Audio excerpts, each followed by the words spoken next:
சீதாபுரம் அப்படிங்கிற ஊர்ல சூரம்மா பாட்டி அவங்க பேரன் கூட வாழ்ந்துகிட்டு இருந்தாங்க. அவங்க பேரனோட பேரு சண்முகம். டே சண்முகம், சமைக்கிறதுக்கு விறகு இல்லடா, நீ காட்டுக்கு போய் கொஞ்சம் விறகு வெட்டி எடுத்துட்டு வா, சமைச்சு கொடுக்குறேன். சரி பாட்டி, இதோ போயிட்டு வந்துடுறேன் அப்படின்னு சொல்லி சண்முகம் காட்டுக்கு போனான். சண்முகம் காட்டுக்கு போகும்போது அங்க ஏற்கனவே நிறைய பேர் விறகு வெட்டிக்கிட்டு இருந்தாங்க. எல்லாரும் காஞ்சி போன விறகு வெட்டிக்கிட்டு இருந்தா, சண்முகம் மட்டும் பச்சையா இருக்கிற மரத்தை வெட்டிக்கிட்டு இருந்தான். அதை பார்த்து அங்க விறகு வெட்டுறவங்கள இருந்து ஒருத்தர் வந்து, டே சண்முகம், என்ன இது எல்லாரும் காஞ்சி போன விறக வெட்டனா, நீ என்னடா பச்சை விறக வெட்டுற? ரங்கையா, எங்க பாட்டி சமைக்கிறதுக்கு விறகு வெட்டிட்டு வர சொன்னாங்க. ஆனா காஞ்ச விறகா பச்சை விறகான்னு எதுவும் சொல்லல. டே வீணா போனவனே, இதுக்கு தான் எல்லாரும் உன்னை மொட்டாள்னு சொல்றாங்க. காஞ்ச விறக வச்சாதாண்டா அடுப்பெரியும், பச்சை விறக வச்சா புகை தான் வரும். அப்படியா? என் பாட்டி இவ்வளோ விவரமா சொல்லலையே. இதுல சொல்றதுக்கு என்ன இருக்கு? அடுப்பு பத்த வைக்க காஞ்ச விறகு வேணும்னு உனக்கு தெரியாதா? அப்படின்னு சொன்னதுனால காஞ்ச விறகை வெட்டி எடுத்துக்கிட்டு சண்முகம் வீட்டுக்கு வந்தான். சண்முகம் விறகு கொண்டு வந்ததுனால பாட்டியும் அடுப்பை பத்த வச்சு சமையல் செஞ்சுக்கிட்டு இருந்தாங்க. சண்முகம் வயிறார சாப்பிட்டுட்டு கொஞ்சம் ஓய்வெடுக்கலான்னு திண்ணையில உட்காந்துருக்கும் போது அவனுடைய 2 நண்பர்கள் அவனை பார்க்கறதுக்காக வந்தாங்க. அவங்களும் கூட அவனை மாதிரி புத்தி இல்லாதவங்க தான். அதுல ஒருத்தன் சண்முகம் பக்கத்துல வந்து அவன்கிட்ட இப்படி சொன்னான். சண்முகம், நம்ம ஊர் ஆத்துல நிறைய மீன் இருக்காமா, நாம போய் மீன் பிடிக்கலாம் வா. ஆமாண்டா, வா போலாம் அப்படின்னு சொல்லி அவங்க 2 பேரும் சண்முகத்தையும் கூட்டிக்கிட்டு போனாங்க. அங்க ஆத்துக்குள்ள இறங்கி, இந்த ஆறு ரொம்ப பெருசா இருக்குல்லடா. ஆறு பெருசா இல்லாம சின்னதாவா இருக்கும், முதல்ல மீன் பிடிக்கலாம் வாங்கடா அப்படின்னு 3 பேரும் வலைய போட்டு மீனை பிடிச்சுக்கிட்டு இருக்கும்போது, டே தங்கராஜ், சண்முகம், உயிரோட இருக்கிற மீன்களை பிடிக்காதீங்க, செத்த மீனை பிடிங்க. பாவம், அதை எதுக்கு கொல்லணும் சொல்லு? அப்படின்னு அவன் சொன்னதை கேட்டு சரிடா அப்படின்னு செத்து போன மீனுங்களை தான் பிடிச்சாங்க. அப்படி செத்து போன மீனை பிடிச்சுக்கிட்டு அதை எடுத்துக்கிட்டு சண்முகத்தோட வீட்டுக்கு போனாங்க. போற வழி முழுக்க ஒரே மழை, நனைஞ்சுக்கிட்டு தான் அவங்க 3 பேருமே வீட்டுக்கு போனாங்க. அப்போ அவங்கள பார்த்து, என்னடா இது, இந்த மழையில நனைஞ்சுக்கிட்டு எங்க போயிட்டு வரீங்க? இந்தா பாட்டி, ஆத்துல இருந்து மீன் பிடிச்சிட்டு வந்திருக்கோம், எடுத்துக்கோ அப்படின்னு சொன்னப்போ சூரம்மா பாட்டி அதை பார்த்தாங்க. அது அழுகி போய் நாத்து அடிச்சுக்கிட்டு இருந்துச்சு. டே முட்டா பசங்களா, உயிரோட இருக்கிற மீனை தான் யாரா இருந்தாலும் பிடிச்சிக்கிட்டு வருவாங்க, செத்து போன மீனை யாரடா பிடிச்சிக்கிட்டு வருவாங்க? பாட்டி, அப்படி இல்ல, பாவம் உயிரோட இருக்கிற மீனுங்களை எதுக்காக கொல்லணும்? எப்படியும் மீனை கொண்டு வந்தாலும் சாகடிச்சு தானே சாப்பிட போறோம், அதனால செத்த மீனை கொண்டு வந்தோம்.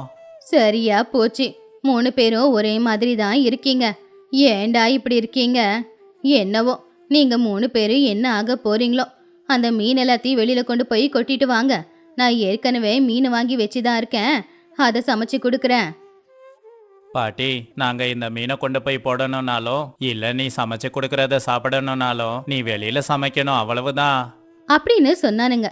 அதை கேட்டு பாட்டி கோவமா, ஏண்டா இப்படி பண்றீங்க? உங்க தொல்லை வர வர தாங்கவே முடியலடா. வெளியில மழை பெஞ்சுக்கிட்டு இருக்கும்போது எங்கடா சமைக்க சொல்றீங்க?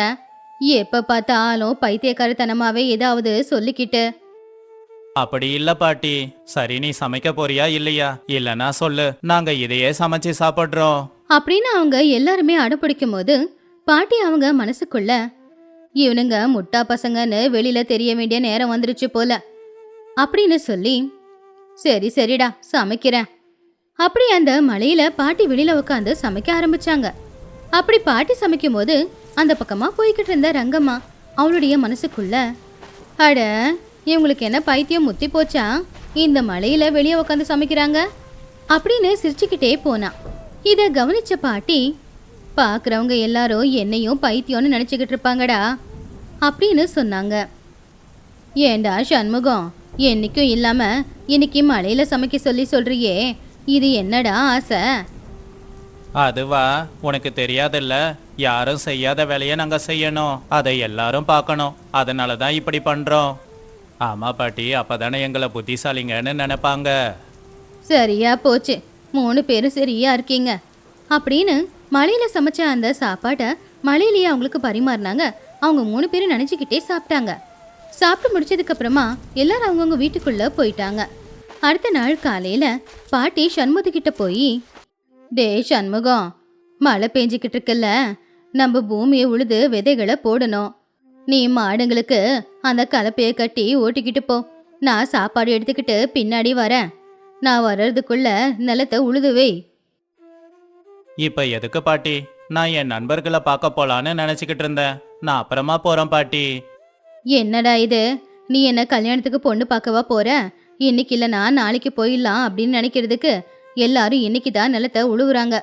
நாம இன்னைக்கு நிலத்தை உழலனா அப்புறம் எல்லாருக்கும் பின்னாடி போயிடுவோம். நமக்கு அடுத்து உதவி செய்ய வேற யாரும் இல்லை. புரிஞ்சுக்கோடா. இவ்வளவு தூரம் சொல்ற? சரி பாட்டி, நான் மாடுங்களை கலப்பைய கட்டி கூட்டிட்டு போறேன். அப்படின்னு சொல்லி மாடுங்களுக்கு கலப்பைய கட்டி கூட்டிக்கிட்டு போனான். அங்க போய் மாடுங்களை வச்சு நிலத்தை உழுதுகிட்டு இருந்தான். ரொம்ப நேரம் மாடுங்களை வச்சு அவன் நிலத்தை உழுதுகிட்டே இருந்தான். அப்பதான் திடீர்னு கொஞ்ச நேரத்துல மாடுங்க கத்த ஆரம்பிச்சுது. அத பார்த்து, ஐயோ, இதுங்களுக்கு பசிக்குது போலயே. நமக்கு வாயிருக்கு, நாம சொல்லுறோம், பாவம் இதுங்க எப்படி சொல்லும்? அப்படின்னு அந்த மாடுங்களை கலட்டி விட்டான்.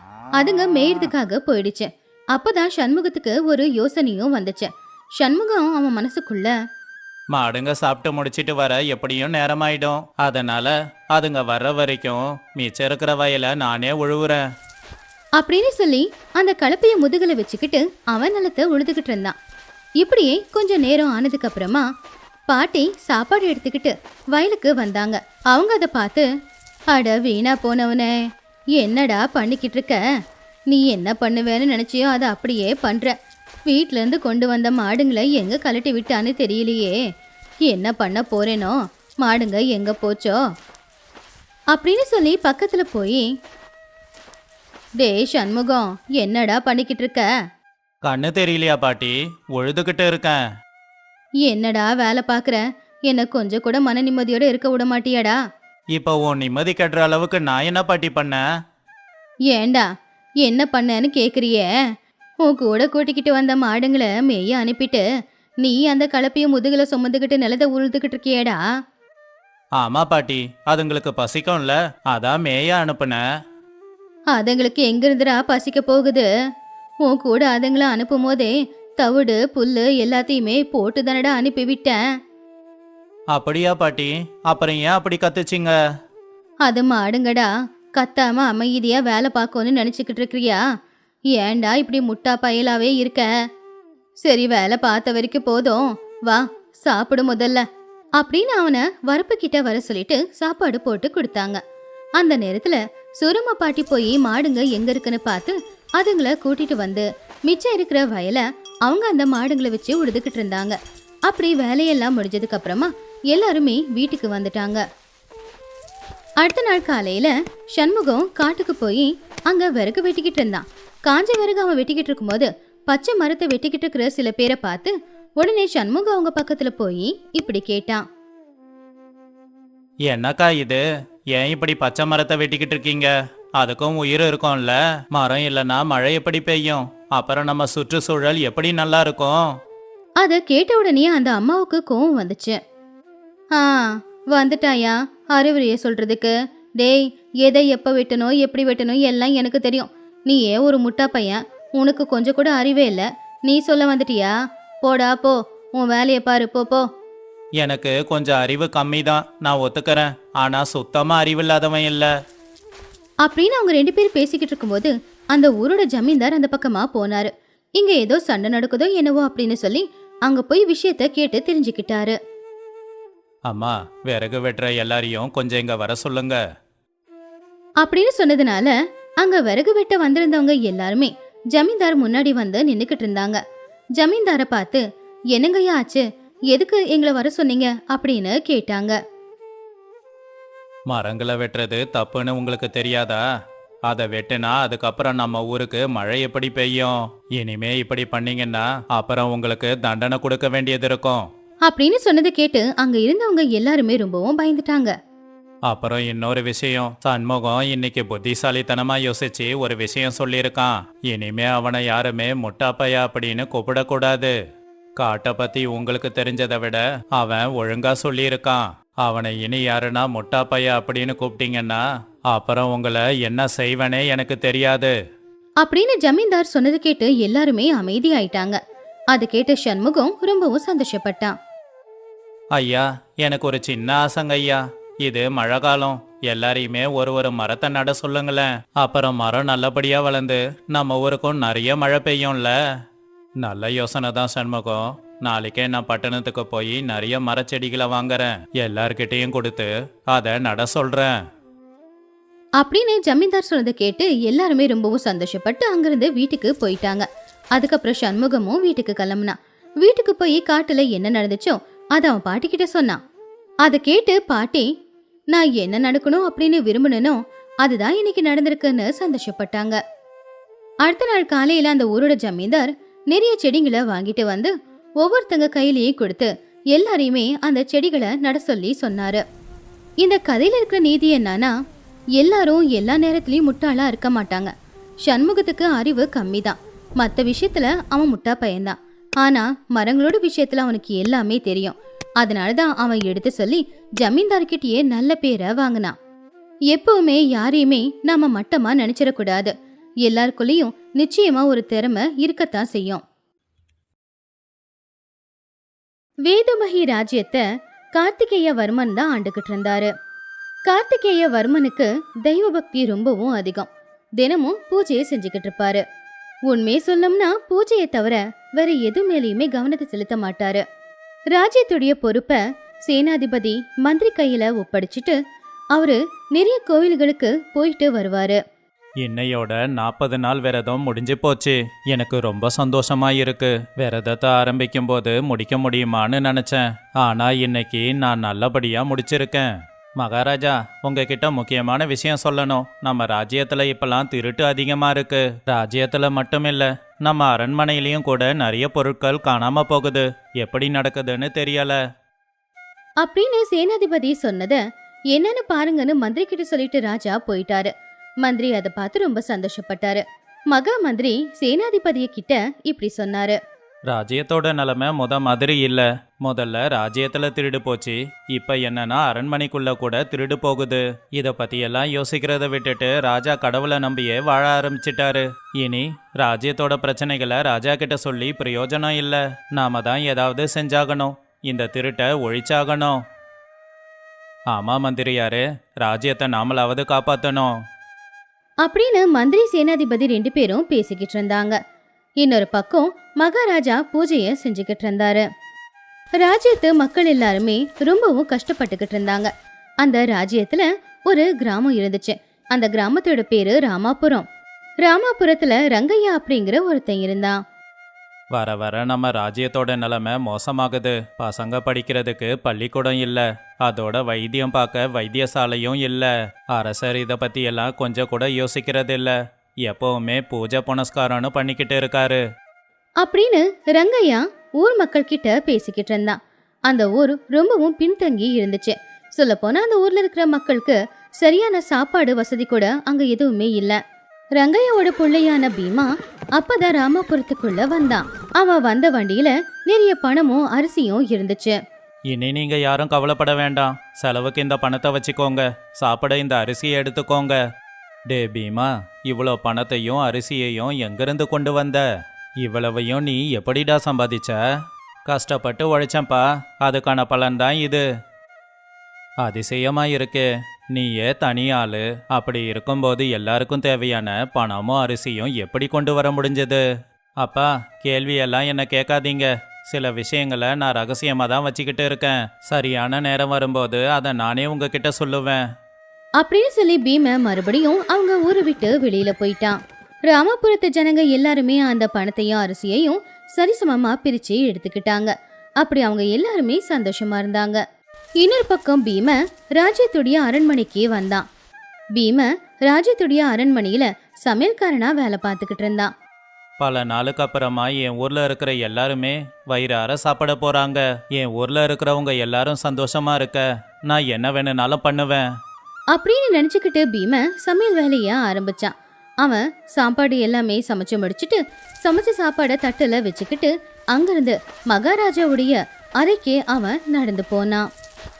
சரியான நேரத்துக்கு சாப்பாடு கொண்டு வந்திருக்கு பீமான்னு சொல்லி மகாராஜா சொன்னாரு. மகாராஜா, உணவை சாப்பிட்டு பாருங்க. உங்களுக்காகவே நான் சுவையா செஞ்சிருக்கேன். அப்படின்னு பீமன் சொன்னதை கேட்டு அரசர் சாப்பிட ஆரம்பிச்சாரு. அப்படி சாப்பிட ஆரம்பிச்சு 2 நிமிஷத்திலேயே அவரு மயக்கம் போட்டுட்டாரு. சாப்பாட்டுல நான் கலந்த மயக்க மருந்து வேலை செய்யுது. மகாராஜா 1 மணி நேரத்துக்கு எழுந்திருக்க மாட்டாரு.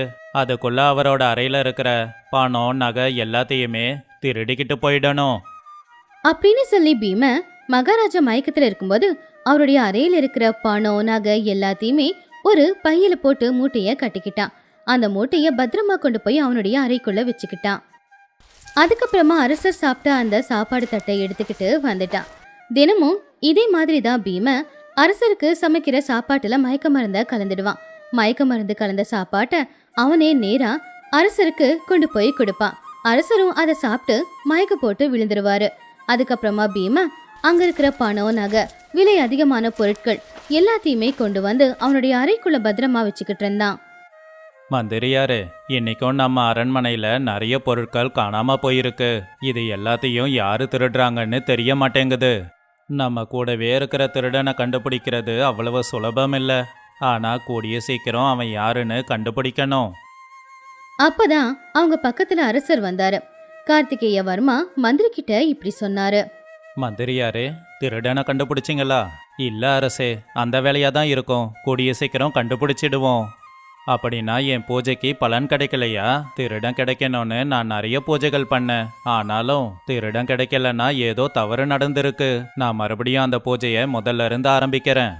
அப்படின்னு சொல்லி கார்த்திகேய வர்மன் புது பூஜைய ஆரம்பிச்சாரு. நம்ம அரசர் ஏன் இப்படி இருக்காருன்னே தெரியல.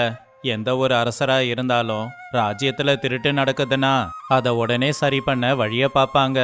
ஆனா நம்ம அரசர் மட்டும்தான் அதுக்கு பூஜையெல்லாம் செஞ்சுக்கிட்டு இருக்காரு. அப்படின்னு சொல்லி மகா மந்திரியாரும் சேனாதிபதியும் வருத்தப்பட்டாங்க. ஒரு நாள் மகாராஜாவுக்கு திடீர்னு கீரை சாப்பிடணும் போல இருந்துச்சு. எனக்கு இன்னைக்கு கீரை சாப்பிடணும்னு தோணுது. முதல்ல இந்த விஷயத்த சமையல்காரன் பீமன் கிட்ட சொல்லுங்க. சரிங்க அரசே, உடனே சொல்லிடுறேன். அந்த விஷயத்த சொல்றதுக்காக மகா மந்திரி பீமனுடைய அறைக்கு போனாரு. அந்த நேரத்துல பீம அறையில இருக்கல. ஆனா அவனுடைய அறையில விலை மதிக்க முடியாத நிறைய பொருட்கள் இருந்தத அவரு பார்த்தாரு. அவருக்கு சந்தேகம் வந்துச்சு. சாதாரண சமையல்காரன் அறையில இவ்வளோ தங்கமா? இதுல ஏதோ ரகசியம் இருக்கு. அப்படின்னு சொல்லி மந்திரி சமையல் அறைக்குள்ள போனாரு. அந்த அறையில பீம சமையல் செஞ்சுக்கிட்டு இருந்தான். இங்க பாரு பீமா, இன்னைக்கு மகாராஜாவுக்கு கீரை சாப்பிடணும் போல இருக்கான். அதனால அவருக்கு கீரை சமைச்சு அவர் அறைக்கு கொண்டு போய் கொடுத்துடு. சரிங்க மந்திரியாரே. அப்படின்னு சொல்லி பீம கீரை சமைக்க ஆரம்பிச்சான். இந்த பக்கம் மந்திரியார் சேனாதிபதி கிட்ட போய் பீமனுடைய அறையில என்ன பார்த்தாரோ அதை அப்படியே சொன்னாரு. அப்போ சேனாதிபதிக்கும் பீம மேலதான் சந்தேகம் வந்துச்சு. கொஞ்ச நேரத்துல கீரைய சமைச்சு எடுத்துக்கிட்டு பீம தனியாவே அரசருடைய அறைக்குள்ள போனான். அப்ப அவனுக்கு தெரியாம மந்திரி சேனாதிபதியும் பின்னாடியே போனாங்க. பீம மகாராஜாவுக்கு அவன் சமைச்சு கொண்டு வந்த கீரைய பரிமாறினான். கீரை ரொம்ப அருமையா இருக்கு. இவ்வளவு அருமையான உணவை நான் சாப்பிட்டதே இல்ல. அப்படின்னு சொல்லி மகாராஜா அந்த கீரைய சாப்பிட ஆரம்பிச்சு 2 நிமிஷத்திலேயே மயக்கம் போட்டுட்டாரு. பீம எப்பவும் போலயே அரசருடைய அறையில இருக்கிற தங்கம் பணம் எல்லாத்தையுமே திருடிக்கிட்டு இருந்தான். இது எல்லாத்தையுமே மகா மந்திரியும் சேனாதிபதியும் பார்த்துக்கிட்டு தான் இருந்தாங்க. இத்தனை நாளா நம்ம ராஜ்யத்துல திருடினது பீமன் தானா? முதல்ல இவனை பிடிச்சி சிறையில போடணும். இல்ல, அதுக்கு முன்னாடி இவன் எதுக்காக திருடுறான் அப்படின்னு நாம தெரிஞ்சுக்க வேண்டாமா? அப்படின்னு மந்திரியார் சேனாதிபதி கிட்ட சொன்னாரு. கொஞ்ச நேரத்துல பீம அங்க இருக்கிற தங்கம் எல்லாத்தையுமே திருடிக்கிட்டு அவனுடைய அறைக்குள்ள போயிட்டான். கொஞ்ச நேரத்துக்கு அப்புறமா அரசரும் கண்முழிச்சு பார்த்தாரு. அப்போ மந்திரியாரும் சேனாதிபதியும் நடந்தது எல்லாத்தையுமே அரசர்கிட்ட சொன்னாங்க. அப்படின்னா அவனை இங்க கூட்டிக்கிட்டு வாங்க. இல்லைங்க மகாராஜா, முதல்ல அவன் ஏன் இப்படி செய்யறான்னு நாம தெரிஞ்சுக்கணும். அப்படி மகாராஜா மந்திரி சேனாதிபதி 3 பேரும் சேர்ந்து பீம எதுக்காக இப்படி திருடுறான் அப்படிங்கறத தெரிஞ்சுக்கணும் அப்படின்னு சொல்லி ஒரு திட்டத்தையும் போட்டாங்க.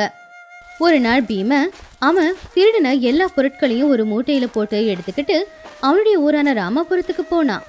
பீம பின்னாடியே சேனாதிபதி மகா மந்திரி அரசர் எல்லாருமே போனாங்க. யார் கண்ணிலையும் படாம இந்த பணத்தையும் தானியத்தையும் ஊர் ஜனங்களுக்கு கொடுத்தாகணும் அப்படின்னு சொல்லி பீம அவனுடைய ஊருக்குள்ள போனான். பீம ஊருக்குள்ள வந்ததை பார்த்த உடனே ஊஜனங்க எல்லாருமே அவனை சுத்தி நின்னுக்கிட்டாங்க. அவங்களுடைய கண்கள்ல சந்தோஷம் தெரிஞ்சது. இந்தாங்க, உங்களுக்காக தான் பணத்தையும் தானியத்தையும் கொண்டு வந்திருக்கேன். இது எல்லாரும் பார்த்து செலவு பண்ணுங்க. அப்படின்னா ராஜ்யத்துல திருட்டுத்தனம் பண்ணது நீதானா பீமா? உன்னை சும்மா விட மாட்டோம். அரண்மனையில இருந்து திருடிக்கிட்டு வந்து ஏன் எல்லாருக்கும் பகிர்ந்து கொடுக்கற? நான் தான் திருடனேன். நான் ஒரு திருடன் தான். ஆனா நான் திருடினதுக்கு காரணமே இதோ இந்த அரசர் தான். என்ன, நீ திருடுறதுக்கு நான் காரணமா? உன்னை திருட சொல்லி நான் எப்பவும் சொன்னதில்லையே. உண்மைதான், என்னை திருட சொல்லி நீங்க எப்பவும் சொன்னதில்ல. ஆனா நான் திருடனா மாறினதுக்கு நீங்க தான் காரணம். நீங்க எப்பவுமே இந்த ராஜ்யத்தையும் ராஜ்யத்து மக்களையும் கவனிக்கல. அவங்க பசி கொடுமை உங்களுக்கு தெரியல. உங்களுக்கு தெரிஞ்சதெல்லாம் எப்பவுமே பூஜை, தியானம், தவம். அரசருக்கு தெய்வ பக்தியை விட நாட்டு மேல அக்கறை இருக்கணும். ஜனங்க மேல பாசம் வைக்கிறவர் தான் மகாராஜா. ஆனா நீங்க ஜனங்களை பத்தி யோசிச்சீங்களா? கிராமத்துல இருக்கிற ஜனங்கள் எல்லாம் பசி கொடுமை தாங்க முடியாம எத்தனை பேர் செத்துருக்காங்கன்னு தெரியுமா? என்னோட ஊர் ஜனங்க கஷ்டப்படக்கூடாதுன்னு தான் இத்தனை நாளா நான் திருடி அவங்க எல்லாருக்கும் பசியை ஆத்திக்கிட்டு இருந்தேன். அப்படின்னு பீமா சொன்னதை கேட்டதும் கார்த்திகேயவர்மனுக்கு இதுவரைக்கும் அவன் என்னெல்லாம் தப்பு செஞ்சானோ எல்லாமே தெரிய வந்துச்சு. நான் பண்ணது பெரிய தப்பு. ராஜ்யம் நல்லா இருக்கணும்னு பூஜைகள் செஞ்சேன். ஆனா ராஜ்யம் நல்லா இருக்கான்னு கவனிக்கல. இனிமே நான் முன்ன மாதிரி இருக்க மாட்டேன். இனி ராஜ்யத்துக்கு என்ன தேவை, என்ன செய்யணும்னு தெரிஞ்சுக்கிட்டு நான் அப்படியே செய்யறேன். மகாராஜா அப்படி சொன்னது கேட்டு மந்திரியாரும் சேனாதிபதியும் ரொம்பவும் சந்தோஷப்பட்டாங்க. அன்னையில இருந்து கார்த்திகேயவர்மன் அவருடைய ராஜ்யத்தை நல்லபடியா பாத்துக்கிட்டாரு.